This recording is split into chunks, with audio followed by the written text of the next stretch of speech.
welcome to the unveiling of our historic murals. Before we start, something I want to mention also, we have pastries, water, and juices, and the magic word is they're all free. You can take whatever you want, you're welcome to them. So my name is Wayne Martin. I was the chair of the Town Hall Building Committee. Yay!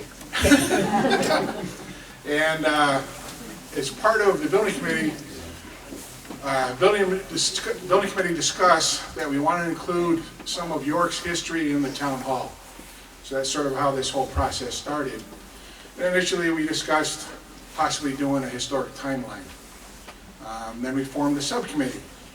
And there was three guys that are very into history: Kevin Freeman, Kevin McKinney, and James Kensis is around here someplace. And then they tolerated me as part of the group. And through our discussions, when we first started talking about doing a historic timeline, because of York's rich history, it would have been a timeline that would just been overwhelming to try to convey the town history. So then the discussion focused around possibly doing a mural. And as we began to discuss that, one mural was not going to convey all of York history. It would have been so busy, it would have been hard to decipher and figure out what was what. So then it expanded into 4 murals. Each one represents a century of York history: 1600s, 1700s, 1800s, and 1900s. And as you look at the murals, it's a series of illustrations, but there's also numbers because we couldn't fit everything on there. And next to it is a legend that'll give you a summary of that century, and also a list of numbers. And you'll see illustrations and numbers on the murals, and those numbers will tell you what that is. And there's a QR code at the top, and if you've ever, for those who have run into it at restaurants now, and they say their menu is only available on a QR code, you scan the QR code with your phone, a website shows up underneath it, you click on that, it goes to the website where the murals are, a particular century you're looking for, and then you'll see the particular, say, number 22, it'll be highlighted, it'll be a hyperlink, you'll go and you'll read that story. And it'll tell you about why it's on the mural and what it's about. People I want to thank also is Nate Lozier. He's the one who mounted, there we go, with the ball cap. He's the one who mounted the murals for us and made the frames in place. So great thanks to him. You're welcome. Thanks also to Diana Janettos, who coerced Hanford to providing us some water and the mini muffins. BJ's, they come from me. So it says grab those.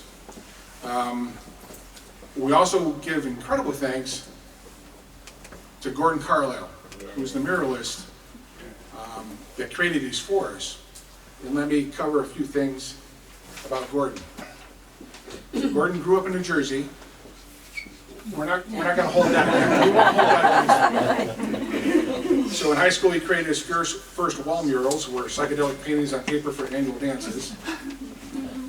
He studied at Carnegie Mellon and the Boston Museum School of Fine Art. He graduated from San Francisco Art Institute.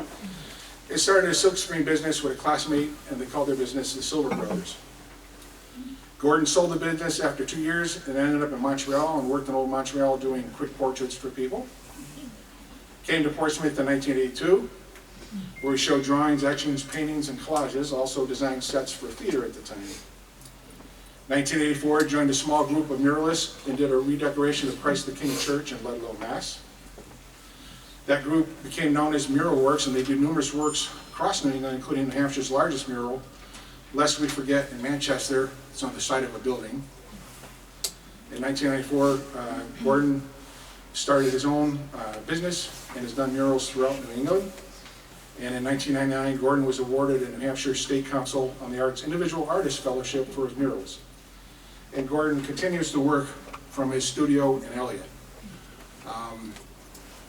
Gordon was a big part of many, many meetings that we had to discuss the murals, what would go on them, what goes on each century, and so on.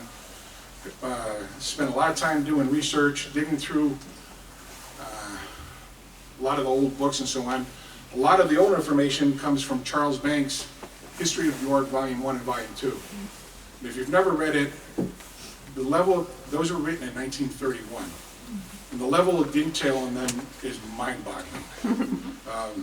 And at times disturbing, depending on what parts you read.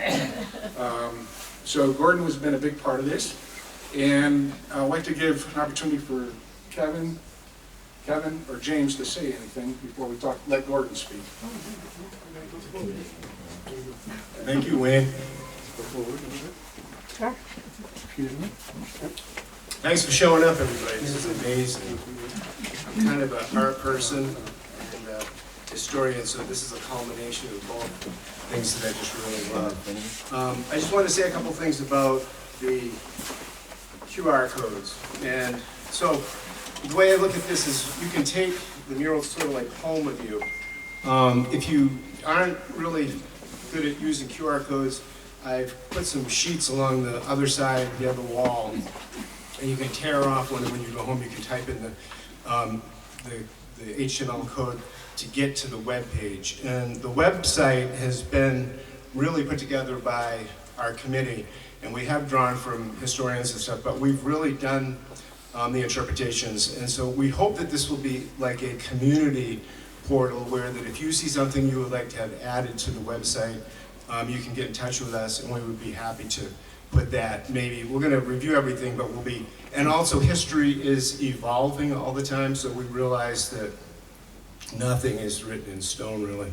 It just keeps changing. So, but we're proponents of that, and we've tried to do a really honest job of presenting York's history through the website. So I just wanted to bring that up, and I want to thank everybody. And this has been a real joy to be a part of, and thank everybody.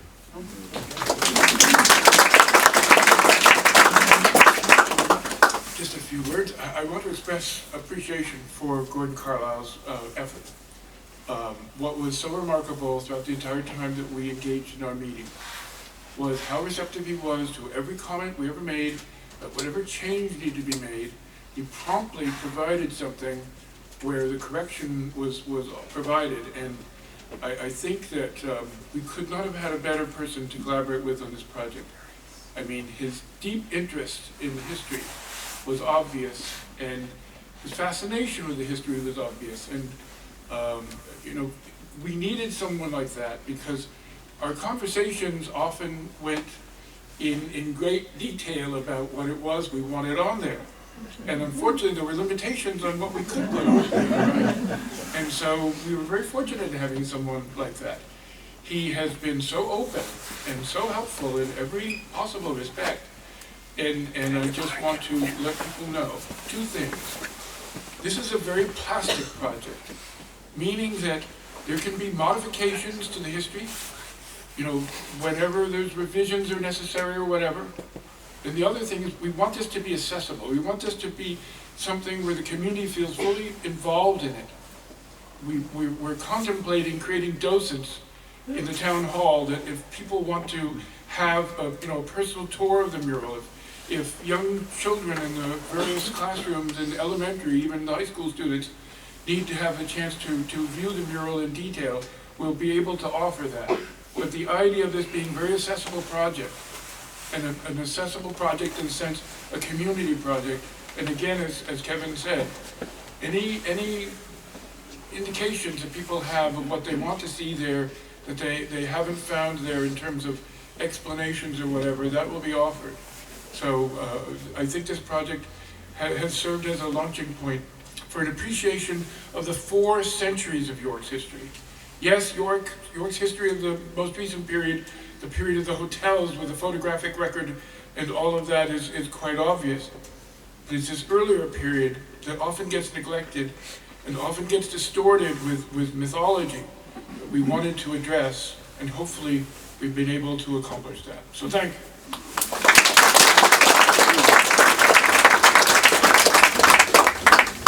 Good morning, everyone. I'm Kevin McKinney. I just have a couple of notes I want to bring about. This project started as how do we decorate the town hall. We had interior walls and spaces. We have a new display cabinet back there that was a work in progress. and other areas, and how were we going to present this. The idea of a mural was tossed around, it was tossed out, then it was brought back by Kevin Freeman. It was strengthened when Wayne Martin came on the board, and he said, we have leftover funding from the build project. And I said, whoa, that'll get us going. That made it a reality. To Wayne and Kevin Freeman, I give my biggest applause. These guys put a lot of effort and time into it. The meetings continued, interviews, ideas, the final result, something we can all be very proud of, citizens, taxpayers, and future generations. York has a unique population of people who have lived here, were born here, the 10th generation here, grew up coming to the beaches here, and so on. We have no big mill or factory in the town. It is not a hub, it's not a Silicon Valley. It is young families, old-timers, empty nesters, commuters, and because their families never left the place. The common denominator is we all love the town and its people, its spaces, its offerings, and its history. We looked at how the mural was going to evolve and what story it was going to tell. The mural is about the people, the ones who created the town, and the ones who live here and enjoy it. We are lucky enough to have amongst us some of the original history makers. When we started the mural, we said so many people that live in town now have some connection to what we're talking about and so on and so forth. So we contacted, there's people amongst you in the crowd out here that might have written a little something that goes in the numbered spaces. So you're rubbing elbows with somebody like a Sewell. I don't know where Jeremy is, but Jeremy's in the crowd. His great-grandfather was the last bridge tender at Sewell's Bridge, so he wrote a little something to this. Lenny Ogden, I don't know if she's in the crowd out there somewhere. I've never met her, but her great-grandparents started the first bank in town, and they sold their estate after the great-grandfather died quickly, abruptly, and it became our hospital. They're buried in a very modest grave out in back in First Parish. So we have people that's still like in town. My good friend, Franny Niles, she's in the crowd. Her great-grandfather built and ran the Yorkshire Inn, but people don't leave this place. So that's what we wanted to express. We also have third, fifth generation people that created businesses, hotels, campgrounds, rental cottages. With all that, we want to share with us now what we believe is the best representation of the town to date, and I'll introduce Gordon Carlisle, the artist. Thank you very much. Hello everyone, thank you for coming out. I confess, I've hiked around Mount A for many, many years, but that's about the extent of my knowledge of York going through this project. I knew nothing about York or York's history, but James's detailed chronologies that he sent early on helped to get me up to speed in a big way. And sitting down with these guys in my committee, I could tell right away that they were extremely passionate about York's history and that I was in good hands with them. So, and I have notes here. I have a lot of things I want to say. Originally, we were looking at the far wall opposite the display cases as the housing for the mural. But that's a darker space, more cramped, and it would have been a much smaller affair, probably one piece of canvas. And I couldn't quite imagine how I was going to make it work, to be frank with you. It was just so confining. So then when this wall became available, I got much more optimistic. And I could see all kinds of possibilities. We had so much more room to work with, and it was such a brighter space. And then when James saw that we had room for 4 panels, he was the one who came up with the idea, okay, let's do 4 centuries in 4 panels. Brilliant, let's do it. So the design process went on for months, and we trying to hone in on what imagery to include and which ones not to include. And you had a chance to participate in that as well. A year ago, November, at the election, we had a table set up, and you could look at the designs at that point and see what you thought of them and what you might like to see change.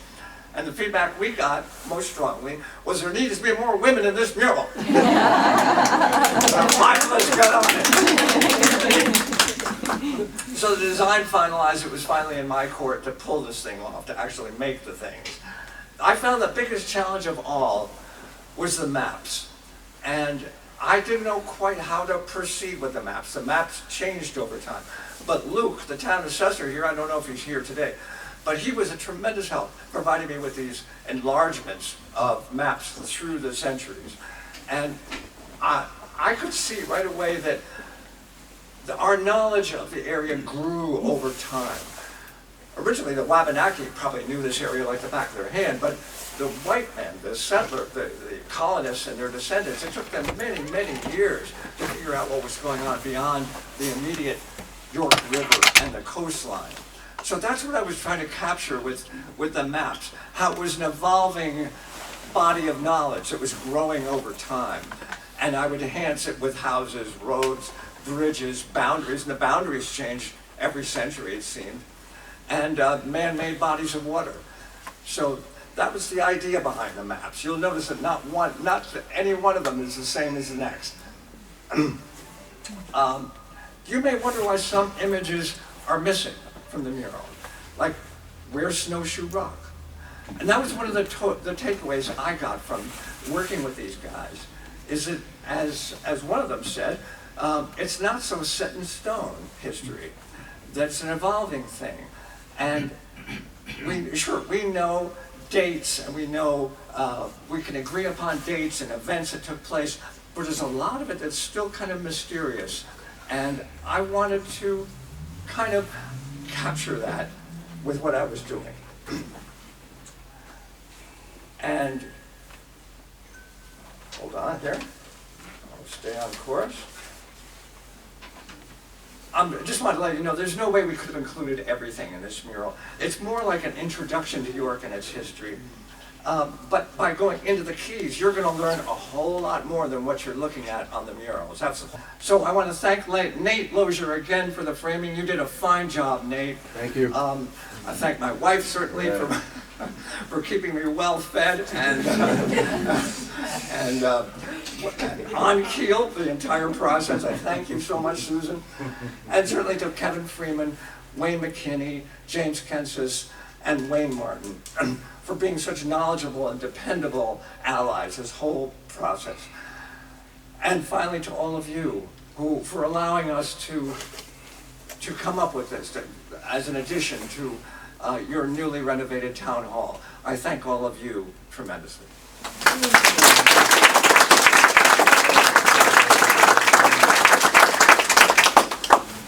One final thing, like I said, as has been said, we view this as a starting point to go learn more about York history.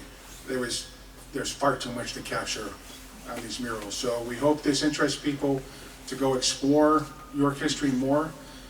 Those are in Charles Banks' books. Those are on the town website under the town clerk. There's many links that are provided, including what James has written. So it's a starting point to learn more about York history. York history is a huge economic engine of this town, and we need to protect it and explore it and celebrate it. So with that, have at